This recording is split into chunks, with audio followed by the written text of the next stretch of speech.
সুইজারল্যান্ডের উদ্দেশ্যে ঢাকা ছেড়েছেন প্রধান উপদেষ্টা।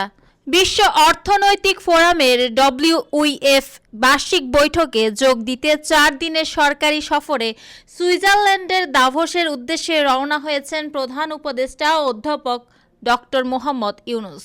প্রধান উপদেষ্টার প্রেস সচিব শফিউল আলম জানিয়েছেন, অধ্যাপক ইউনূস ও তার সফর সঙ্গীদের বহনকারী এমিরেটস এয়ারলাইন্সের একটি ফ্লাইট সোমবার 20 জানুয়ারি রাত 1টায় হজরত শাহজালাল আন্তর্জাতিক বিমানবন্দর ত্যাগ করে।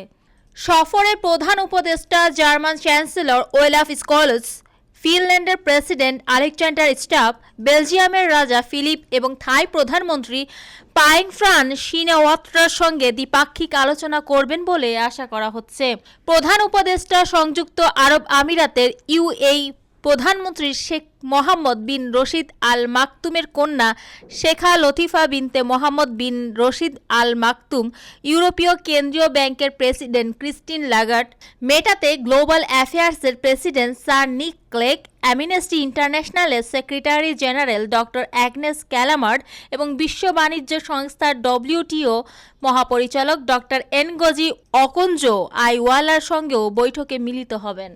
ওয়ার্ল্ড ইকোনমিক ফোরামে বাংলাদেশ নিয়ে একটি পৃথক সংলাপ অনুষ্ঠিত হবে, যেখানে বৈশ্বিক ব্যবসায়ী নেতা এবং বিভিন্ন আন্তর্জাতিক সংস্থার প্রধান নির্বাহীরা যোগ দেবেন।